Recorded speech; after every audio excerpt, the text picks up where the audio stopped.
Welcome to the Biz Kidz Podcast. I'm your host, JD Rabali, and this show is where young entrepreneurs, future leaders, and creative thinkers come, learn, grow, and get inspired. This podcast is powered by the Biz Kidz Hub, our hands-on training and resource center dedicated to helping kids and teens launch real businesses, develop their confidence, and turn big ideas into action.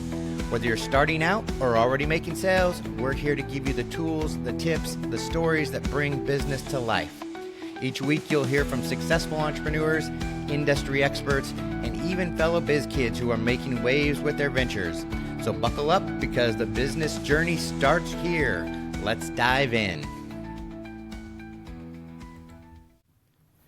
Welcome to the Biz Kidz Podcast. Today, I am with Michaela Thomas. And she is one of our moms that has two girls that you will see their podcast as well coming up soon in the Biz Kidz program. And I wanted to have her on the show today to kind of talk about the process of getting a kid started in entrepreneurship and business and what it takes to be a mom that's supportive of that. And she's always at the shows with her daughters, helping them, coaching them, and getting through that process. And I know it's a big sacrifice to give up a Saturday to go out and actually show your kids how to make money and how to start a business. And so she has a lot of good experience and a lot of tips and tricks she can help other moms and dads with along the process. So why don't you tell us a little bit about your journey with Biz Kidz and how it's gone for you guys? Yes, thank you so much for having us on, JD. So we got involved with Biz Kidz just a couple years ago. Before that, my girls were doing some events through the Naples Chamber of Commerce, and that was a once-a-year event, and JD came around. He's like, hey, you can do this all throughout the year. And at first, we weren't so excited about it because of the work that goes into it. But since attending the Biz Kidz events, we just fell in love, and we've been so blessed and honored to be part of this Biz Kidz family. It's not only given our girls the opportunity to blossom with their ideas and growth of their own business, but it's provided a lot of extra opportunities for them as well, from the different field trips that Biz Kidz offers to our children even getting to do some commercials and different entrepreneur avenues that we would never have had the opportunity of otherwise. So Biz Kidz has been a great platform for the girls to develop their own business and to be able to learn a lot in the process. So they started out with the lemonade and with the treasures, and you guys did our very first show. I think was with us at in Punta Gorda on the 4th of July, and it was a hot day. And as I told the story in another podcast with Cassidy, is when they told me it was going to be $7 a glass of lemonade, I just about fell over, and I thought, man, that's too expensive. But I was completely wrong, and they proved me wrong. There was a line around your table all day. What was that like? That process for you guys the first time out at one of these shows and having a line and trying to keep up with it? Yes, it was definitely a challenge, and because it's a hand-squeezed lemonade process, it does take some time to make each cup. But if you go to a different event where they sell lemonade, they're these huge cups, and they're often, $8, $9, $10 a cup, and so we figured people are getting the same product just because a kid makes it. Why can't they have the same price tag, if you will? And they're super cute and working hard to do it, so more power to them. But we definitely have learned a lot through the process because we've often run out of cups or ice or lemons or even water, and sometimes the demand was far more than we had anticipated, and so it's hard to gauge that as a business owner and as a parent trying to support your child, but it's been a learning process for all of us for sure. Yeah, and I've gone to other events now, and I look at the lemonade stands to see what they're doing and how they're different. And, a lot of them will put up baskets of lemons just to decorate their booth, but they're actually just a pre-mix of lemonade that they're actually just pouring into a cup to get out as quickly as possible. Yes. And they're not even anywhere close to as good as Cassidy's lemonade. So you definitely notice a difference, and they're, like you said, they're charging $10, and they're not really fresh squeezed lemonade. So for you as a mom, in this whole process of kind of getting the girls to, is it kind of a push and prod to like get them excited about it, or are they making enough money now that they're going, hey, well, I want to do another show, I want to go out and make some more money? So our kids have always been excited to use the talents that the Lord has given them. And it started with Terrell's Treasures. Back when she was in kindergarten and first grade, she was making this jewelry, and that's what sparked us to look into an event like this. So it hasn't been a challenge to get them excited because she has all creative bones in her body, and so just getting to help her foster and grow with that has been an encouragement. And then our other daughter Cassidy is all about the food, and so for her to pursue this food avenue, you know, we have two completely different businesses in our household, and as a parent who is helping them not only foster their avenue but also prepare, that's something to think of as your child is interested in a different business, is what does that look like? Is it a business that you can prepare in advance, like the art, where she's doing it slowly over time and then she just brings it to the table? Or is it a business that's on the spot that you have to prepare for and then you're fixing it right then and there? And these are two completely different things to prepare for. And that's a good lesson for the kids to understand and students to understand is, you know, your business models are going to be different depending on your product that you're selling. But at the events, when you're trying to hit the masses, when they're walking through, how can I get my product to the most people in the quickest amount of time? And so you have to kind of look at that system.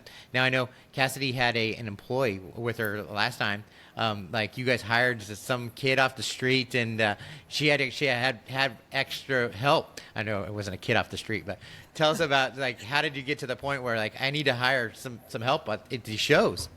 Well, Cassidy's Joyful Lemonade was so successful that she was punching out cups left and right. Her sister decided to join her for a bit, but splitting that cost 50-50, she learned, was not ideal at the end of the day, to where she said to her sister, why don't you go back and do your own business? I'm going to stick with the lemonade because I want the profit. So these are business things that they're learning that we can't even teach. So within that, it was too much for her to handle solo. So we talked about hiring an employee. Her friend, yes, my 10-year-old had an employee.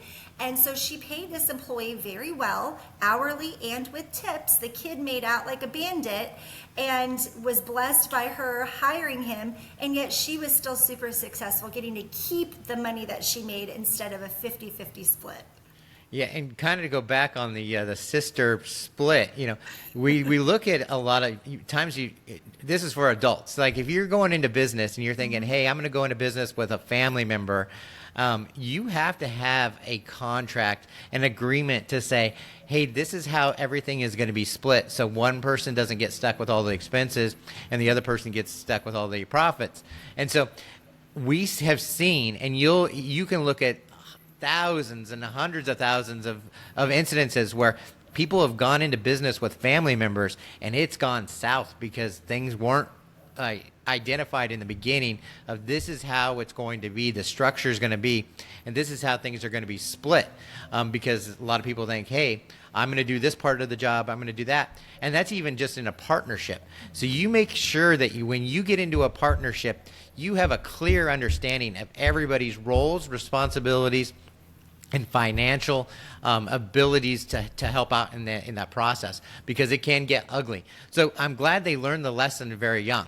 And that's important for kids that are looking at doing different businesses to realize as well. Even if they're selling bracelets with friends, if their bracelets have a low cost and there's 3 or 4 friends that are doing this booth and they're splitting the profit at the end of the day, that's something to think about. So as you're discovering what your child might be interested in, these are many different aspects to consider. Yeah, absolutely. And when we give out prize money at the Biz Kidz Expo, and you have to realize, hey, that money is going to be split, and how is that going to be split? So in our registration process, we make it very clear whoever registers for the event is the one that gets the check. So, and then they have to decide how that check is going to be split when the winnings of that after the event. So we don't want to get into the legal contracts of hey, this kid gets 20%, this kid gets 30%, and all like that. So what is one of the lessons that you've seen the girls learn that I know everybody likes to tout our successes and say, hey, look at what I've done, look at what I've built. What are some of the lessons, hard lessons that they've learned along the process of that didn't work out, and I had realized it, and I made that conscious effort to have to change? Well, there's definitely a trial and error in any business. And so as my daughter, Tara Lynn, has done that, Tara Lynn's Treasures, she's tried a few different avenues and different things, from the jewelry to hopping over to plants, back to jewelry. They've seen failure. And so not having a successful day is a disappointment whenever, especially your sibling might be making a killing next door. And so just handling disappointments and failures has been something that is a life lesson that they'll learn. Also, just talking with people. Some people will welcome your conversation, some might keep walking, and there's that rejection aspect there. And so through this, it's definitely increased their confidence and their ability to go up to a stranger and offer a product. And so it has had many benefits to shape and mold their character, but it's also worked on refining that character as well with the disappointments and failures. And have you seen that, getting that confidence to talk to people, have you seen that like blossom in other parts of their lives as they've kind of developed and gone out to do other things, and maybe not necessarily sell a product, but to tell people about something, or to kind of, talk to people more frequently? Definitely. I have two different personality children, and one will make best friends with any stranger, and the other one is so reluctant to even approach anybody and ask questions. And so kind of watching my more shy one come out of her shell has been a blessing, because it's something that gives her practice all throughout the year whenever she does these events. And I love to see that with the kids, as the newer kids that come into a Biz Kidz market are sometimes sitting behind their booth and they're shy, they don't want to talk to anybody, but then they notice that the kids that are actually getting out there and interacting, they're making a lot more money. And, their sales are up, and these kids kind of go, oh, I guess I have to do that if I want to make money. So I think it's a good realization when they see what other kids are doing to make the money, and they have to realize, I need to adapt and change and come out of that uncomfortable zone. For sure. So for you, what advice would you give to moms to say, hey, you really need to kind of help your kids along the process? This is what I would say are the best kind of tips I would give a mom. Well, I mean, first of all, to be supportive of your child. If you're wanting them to blossom and try out their own business, you need to be supportive and encouraging of it. I realize that also takes time on your part as a parent. For me, I actually have spreadsheets that I keep for the girls. We record what their cost is for everything. We record what they have brought in from the event. They always have to take their cost off before they, are able to spend and save and tithe. But it takes a lot of preparation, like I said, depending on the avenue of the child's business as well.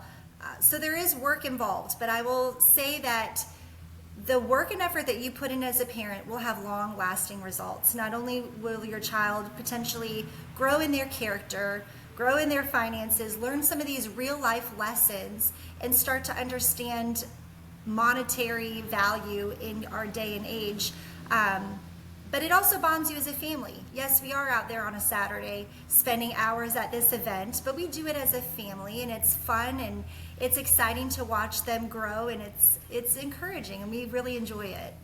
And now you guys all have that entrepreneur bug. So whenever you go to another event, you're going to be looking at, like, how could we be making money on this event? And you don't look at events the same anymore. I can't go to a farmer's market or a community event without going, oh, if I had a booth here, I could sell this or I could do that. I can't get past it. Like, that's all I think about is, like, well, what could I be selling at this event? So it's in our blood. We're looking for ways to improve the businesses, or to even your setup and layout, how to make it better, because all of that catches people's eyes. And then, we're always excited to grow the business for both of our girls. And that's what I tell, a lot of parents that, like, hey, my kid doesn't have an idea. Go to a local farmer's market, go to a community event, look at the booths and what people are selling. Look at the booths that have the lines around them and, like, are waiting for a product, and what are they selling that, like, is getting people's attention? And then how can I make a product for my kid or help my kid discover a product that they can make that's similar, but can make some sales on it. So look at those ideas. I do that. And what I love to do is when I go on vacation and I'm out of my regular area, to see what are the trends in that area that I can bring back to our area to say, hey, these are things that are working in this area. Why wouldn't they sell here? So just another way to kind of get eyes and get your brainstorming on all the different opportunities out there. And getting our kids to understand there's opportunities all around us, and they always have to be looking for those to see where there's opportunities to thrive, to where they can actually make a difference. And what we're looking for are problems to solve. What are the problems people are having on a normal basis that we can come up with a solution, and they're willing to pay for that solution because it makes their life easier, more convenient, whatever it may be. So. And it's a journey. You don't have to have the answer right off the bat. You can just start with something that you enjoy, and as you start and you grow, you're going to get more ideas, and you're going to see those opportunities and come up with new creative ideas as you go along, which is great. And a lot of business ideas are accidents. And so you could be doing something that, hey, you think this is going to be my big thing, and one day you forget to bring a product and you had to improvise and do something different, and it takes off. And so we've seen many countless opportunities like that where Coca-Cola was that. You know, he was kind of come up with a drink, and he just couldn't get the taste right. Fell asleep and knocked over a vial, and all of a sudden he's got the formula for Coca-Cola. So, you know, there's stories out there like that accidents happen all the time. So.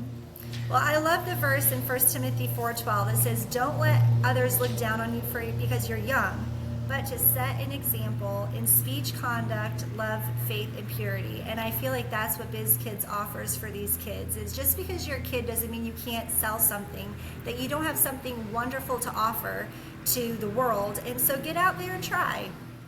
And what we always say is our Biz Kids, these are not going to be the kids that are worried about finding a job in the future. These are the kids that are going to be creating the jobs in the future. If you want to get your kids involved with Biz Kids, you can follow us at bizkidsusa.org. You can find out more information about how to get your kids involved. You don't have to be in Southwest Florida. We're based here in Southwest Florida. We do a lot of our shows here, but we do have an online training program that the kids can jump in. They can learn from the mentors. They can watch the podcast and see get business ideas. We're here to inspire the next generation of entrepreneurs. They're the ones that are going to be taking on these new jobs. They're going to be creating the jobs, and that's what we want to be here to do, is help inspire them through that process. Thanks, Mom, for being here for the kids. Thanks for being out at all the shows. I know it's in a hot, sweaty Florida. It can be rough days of unloading the truck and loading it. So I appreciate everything you do to make sure that the girls can be there. And thank you to you, because you're always out there as well, and you're giving us the platform, and we greatly appreciate it. And make sure that you watch Cassidy's and Tara Lynn's podcasts and their interviews so you can hear from them about their products and their services and what they're doing. And we appreciate your family for being there. And we will see you guys next time on the Biz Kidz Podcast.